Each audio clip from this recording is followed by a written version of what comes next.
गणित विषय का अध्याय 10 कक्षा 6वीं का शून्य के दूसरी ओर। हम सभी के व्यवहार में लेन देन संबंधी कार्य किया है। यहाँ पर हम दो परिस्थितियों पर चर्चा करते हैं। परिस्थिति 1, जब हम किसी दुकान पर पेन खरीदने के लिए जाते हैं तो 20 रुपये का पेन खरीदते हैं। दुकानदार को हम 15 रुपये देते हैं। दुकानदार हमें 5 रुपये डायरी में उधार के रूप में लिख लेता है। इसका तात्पर्य होता है कि दुकानदार को हम 5 और लेना है। किसे लेना है? दुकानदार को 5 और लेना है। 20 देने थे, 15 दिए हमने, बच गए 5। परिस्थिति दूसरी परिस्थिति क्या होती है? जब हम किसी दुकानदार के पास जाते हैं और 20 का एक पेन खरीदते हैं और दुकानदार को 50 का नोट देते हैं, तो दुकानदार के पास खुले पैसे नहीं है, तो वो देने के लिए 30 रुपये की राशि डायरी में लिख लेता है।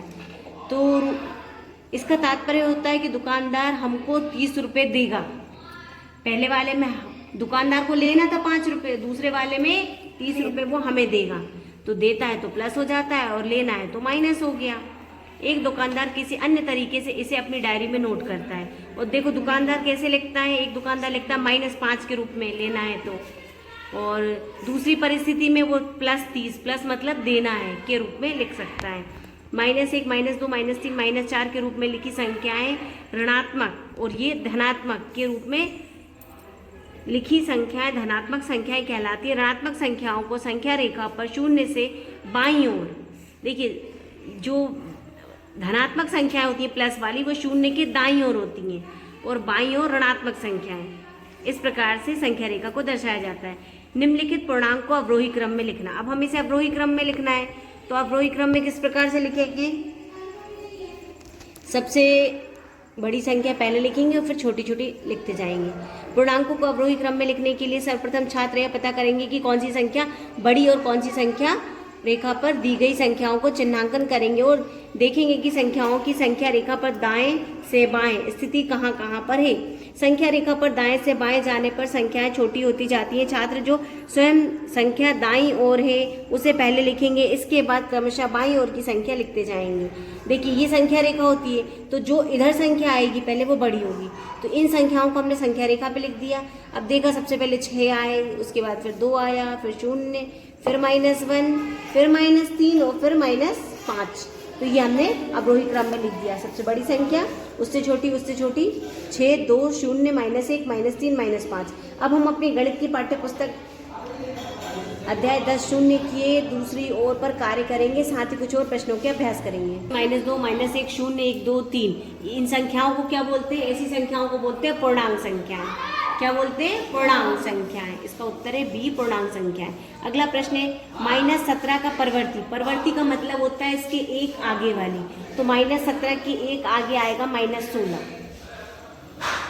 आगे मतलब दाईं तरफ होता है और बाईं तरफ पीछे होता है, तो -17 के दाईं तरफ -16 आएगी। इसका उत्तर है बी वाला। अगला प्रश्न, निम्नलिखित में से कौन सा एक पूर्णांक है? तो -6/2 एक पूर्णांक है।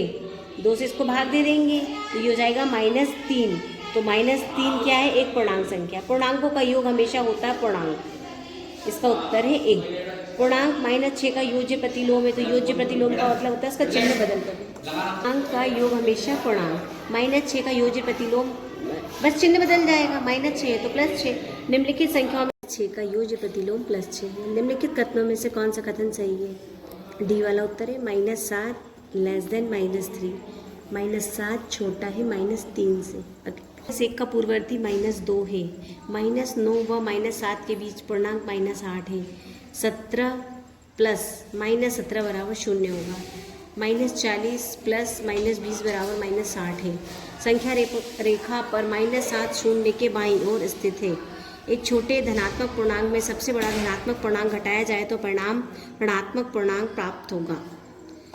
अगला प्रश्न, -39 से घटाएंगे -41 को, तो उत्तर आएगा हमारा 2, क्योंकि ये माइनस का 39 है, ये माइनस माइनस मिलके प्लस हो जाएंगे, तो 41 से 39 घटाएंगे तो उत्तर 2 आएगा बड़ी संख्या का।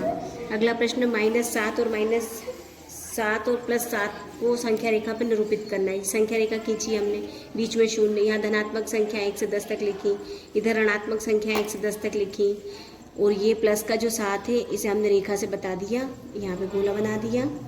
ये माइनस का 7 है, हमने यहाँ पे गोला बनाया और -7 लिख के इस दूरी से 0 तक की दूरी को हमने -7 से दिखाया। अगला प्रश्न है 15, संख्या रेखा का प्रयोग करते हुए -2 और -4 का योग ज्ञात कीजिए। संख्या रेखा खींची हमने, इसमें -4 0 से और -2 0 से, इन दोनों को हम जोड़ेंगे तो -2 जोड़ेंगे -4 को तो प्लस माइनस माइनस हो जाएगा, माइनस को 2 माइनस का 4 माइनस माइनस मिलके जुड़ जाएंगे, माइनस का 6 हो जाएगा। तो -2 और -4 को जोड़ने पे -6 प्राप्त होगा। अगला प्रश्न 59 माइनस कोष्टक में -18 माइनस कोष्टक में -3 को हल करेंगे तो ये माइनस का 59 माइनस माइनस मिल के प्लस हो जाएंगे ये दोनों, और ये दोनों माइनस मिल के भी प्लस हो जाएंगे। इस पूरे को हम जोड़ेंगे तो 80 आएगा, उत्तर हमारा 80। अगला प्रश्न, रीमा ने रुपये 500 से अपना बचत खाता पोस्ट ऑफिस में खुलवाया। दूसरे दिन रुपये 70 जमा करवाए, अगले दिन रुपये 415 निकाल लिए। बताइए रीमा के बचत खाते में कितने रुपए शेष है। रीमा के खाते में जमा राशि थी 500 रुपये, 70 रुपये उसने दूसरे दिन जमा करवाए थे, तो उसके खाते में पैसे हो गए 570। निकाले कितने उसने, तो 415। तो 570 से हम 415 को घटाएंगे तो उत्तर आएगा 155 रुपये। उसके खाते में शेष रुपए कितने बच गए, 155। अगला प्रश्न है 18, किसी दिन कश्मीर का तापमान -10 डिग्री सेंटीग्रेड है और मनाली का तापमान उसी दिन -4 डिग्री सेंटीग्रेड है, तो बताइए सबसे ठंडा शहर कौन सा है। क्यों, कश्मीर का तापमान है -10 डिग्री सेंटीग्रेड, मनाली का तापमान है -4 डिग्री सेंटीग्रेड। -10 जो है वो छोटा होता है -4 से, तो जो छोटा होगा वहाँ ठंडी ज़्यादा होगी, इसीलिए सबसे ज़्यादा ठंडा शहर कश्मीर है। कश्मीर का तापमान मनाली से 6 डिग्री कम है। 19, ऐसे 5 विभिन्न पूर्णांकों का युग्म लिखना है जिनको जोड़ने पे -7 आए। तो ऐसे पूर्णांक युग्म जिनका योग -7 है। 10 में हम -10 में 3 जोड़ेंगे तो -7 आएगा, -9 में हम 2 जोड़ेंगे तो -7 आएगा, -8 में 1 जोड़ेंगे तो -7 आएगा, -7 में 0 जोड़ेंगे तो -7 आएगा, -6 में -1 जोड़ेंगे तो -7 आएगा, -5 में -2 जोड़ेंगे तो -7 आएगा, -4 में -3 जोड़ेंगे तो -7 आएगा। अगला प्रश्न, रमेश एक पूर्णांक के बारे में सोचता है, वह संख्या से 12 घटाता है तो परिणाम -6 प्राप्त होता है। रमेश ने कौन सा पूर्णांक सोचा था। मान लिया उसने x सोचा, अब क्या बोला है, जो उसने सोचा उसमें से 12 घटाता, तो x में से 12 घटाया, परिणाम लिखा -6, तो हमने बराबर का चिन्ह लगा के -6 लिख दिया। अब इसको हल करेंगे, ये माइनस का है, बराबर के दूसरी तरफ ले जाएंगे तो प्लस का हो जाएगा, तो x बराबर 12 प्लस का हो गया और -6, 12 - 6, 12 से 6 को घटाएंगे तो आंसर आएगा 6, x बराबर 6। तो रमेश ने पूर्णांक क्या सोचा था, 6। अगला प्रश्न है, भोपाल शहर का दोपहर 2 बजे का तापमान 29 डिग्री सेंटीग्रेड था। पहले घंटे में तापमान में 4 डिग्री की वृद्धि हुई, दूसरे घंटे में 2 डिग्री की कमी हुई, उसके अगले घंटे में 6 डिग्री की कमी हुई, तो शाम 5 बजे तापमान क्या था। सबसे पहले हम देखेंगे दोपहर 2 बजे का तापमान था 29 डिग्री सेंटीग्रेड, पहले घंटे में 4 डिग्री की वृद्धि हुई, तो 29 में 4 जोड़ देंगे तो कितना आएगा, 33 डिग्री। दूसरे घंटे में 4 डिग्री की कमी हुई, कितने डिग्री की, में 2 डिग्री की कमी हुई, ये लिखा है ना 2 डिग्री की कमी हुई, तो कमी का मतलब हम 33 से 2 घटा देंगे तो 31 डिग्री सेंटीग्रेड। फिर बोल रहे हैं कि अगले घंटे 6 डिग्री की कमी हुई, तो अगले घंटे 6 की कमी हुई तो हम फिर 31 से 6 घटा देंगे तो क्या आ गया, 25। तो शाम 5 बजे 25 डिग्री सेंटीग्रेड तापमान था। अगला प्रश्न है, ऐसे 2 पूर्णांक लिखिए जिनका योग 8 है और अंतर भी 8 है। 2 पूर्णांक हमने लिखे जिनके योग 8 आना चाहिए, योग और अंतर भी 8, तो हमने 0 और 8 ले लिया।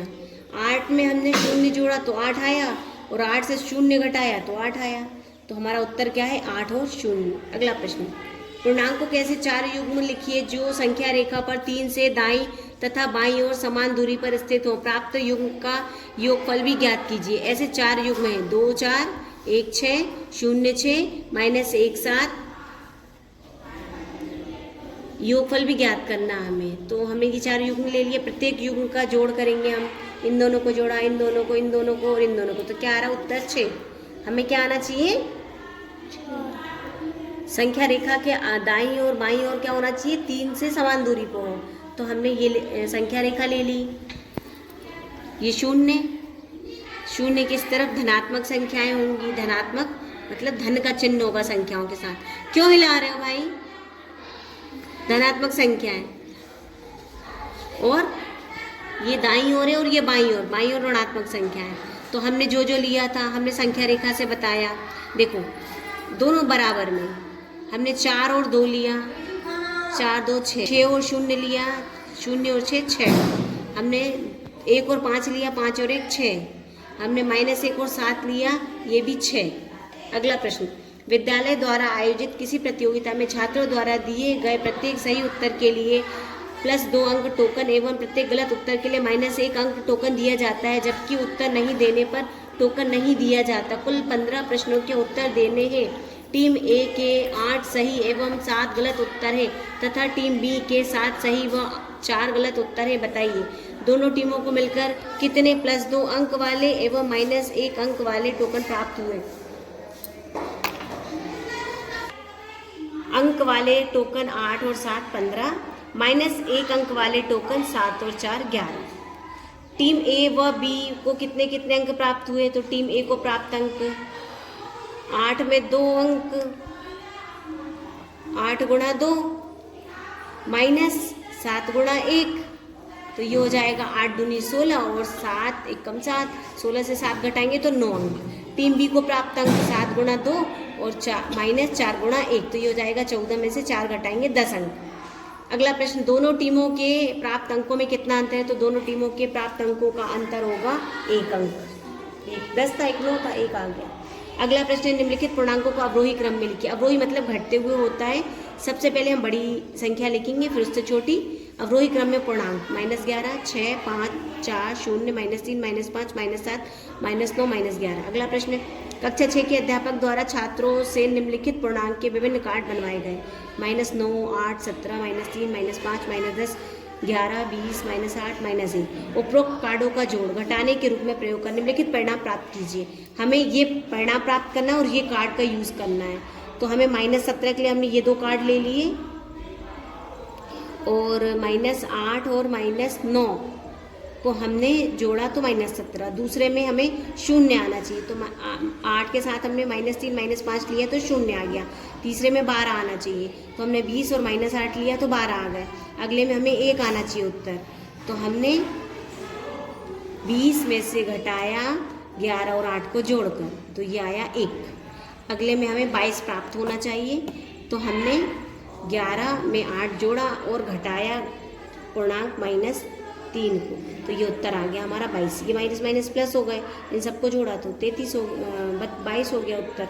अगला प्रश्न है, हमें 18 उत्तर आना चाहिए, 2 पूर्णांक लेना है, -10 और जोड़ा हमने -8 को, इन दोनों को जोड़ने पे आ रहा है माइनस और ये प्लस माइनस फिर माइनस, तो माइनस माइनस जुड़ जाएंगे, माइनस का 18।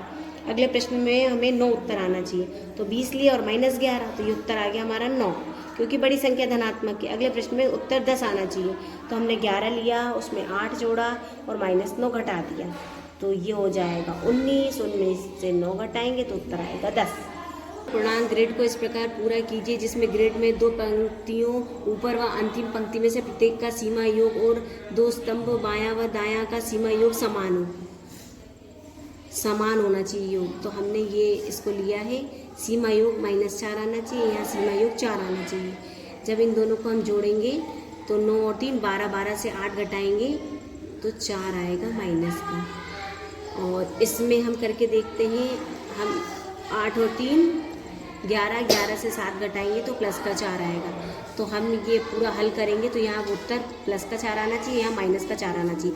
तो -3 -5 4 8 -9 8 -5 -3 -10 6 8 5 3 9 2 -7। अगला प्रश्न है, नीचे दिए गए ग्रिड में कुछ संख्या दर्शाई गई है, दिए गए चरणों का तब तक अनुसरण करें जब तक कोई संख्या शेष न रह जाए। किसी भी संख्या पर गोला लगाइए। चरण 2, चुनी गई संख्या पर गोला लगाइए और पंक्ति और स्तंभ को काट दीजिए। चरण 3, बिना कटी संख्या पर गोला लगाइए। पुनः चरण 2, 3 की प्रक्रिया दोहराइए। जब तक संख्या कट जाए तो प्रक्रिया को रोककर गोले वाली चारों संख्याओं को जोड़िए और परिणाम प्राप्त कीजिए। ये हमें दिया हुआ था, हमने सबसे पहले -9 को चुन लिया, ये और ये काट दिया। अगला हमने देखा दूसरे चरण में, हमने ये पहला था, दूसरे में हमने शून्य को काटा और इसे भी छोड़ दिया। अगले इसमें आएंगे हम, ये वाली लाइन हो गई। अब हम तीसरी लाइन देखेंगे तो हमने -3 को गोला लगाया और ये छोड़ दिया। अब बचा क्या, ये वाला बचा।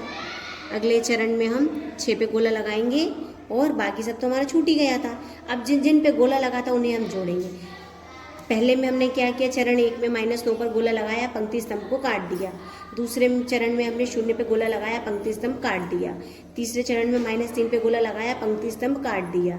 चौथे वाले में 6 पर गोला लगाया, पंक्ति स्तंभ को काट दिया। अब सारी गोला लगाई संख्याओं को हम जोड़ेंगे, -9, 0, -3, 6। तो माइनस माइनस वाली संख्याएं जुड़ जाएंगी, 12 और 6 जोड़ का, माइनस का, प्लस का घटाएंगे तो उत्तर आएगा -6। दिए गए चित्र में A, B, C, D, E, F की विभिन्न स्थितियां दी गई हैं। 200, D, 150, 100। ये बिंदु हैं हमारे जो इस प्रकार से दिए गए हैं। 50 पे F है, फिर समुद्र तल के नीचे A जो है -100 पे है, E -100 पे है और F -150 पे है। बिंदु A, B, C, D, E, F की विभिन्न स्थितियों के पूर्णांक लिखिए। तो A की स्थिति है -100, B की 100, C की -150, D की 200, E की -100, F की 50। अगला प्रश्न है, बिंदु A और बिंदु D के पूर्णांकों का योग ज्ञात कीजिए। तो A और D के पूर्णांक जो थे -100 और 200 थे, दोनों का योग है 100। अगला प्रश्न है, बिंदु B और C के पूर्णांकों में अंतर ज्ञात करना है। तो बिंदु B का पूर्णांक के अंतर बराबर, B का पूर्णांक था 100 और C का पूर्णांक था -150 और बीच में माइनस का चिन्ह क्योंकि अंतर करना है, माइनस माइनस प्लस हो जाएगा तो ये हो जाएगा अंतर 250 समान है। तो बिंदु A और बिंदु E के पूर्णांक समान है -100। बिंदु F और बिंदु E के पूर्णांकों के अंतर ज्ञात कीजिए। F और E के पूर्णांकों का अंतर, तो F का था 50 और E का था -100, तो अंतर है तो माइनस का चिन्ह लगाएंगे, माइनस माइनस प्लस हो जाएगा तो 50 और 100 को जोड़ेंगे तो 150। अगला प्रश्न है, अंक 0, 1, 2, 3, 4, 5, 6, 7, 8, 9 को इसी क्रम में लिखिए तथा इनके बीच में प्लस या माइनस का चिन्ह इस प्रकार उपयोग कीजिए कि परिणाम 3 प्राप्त हो।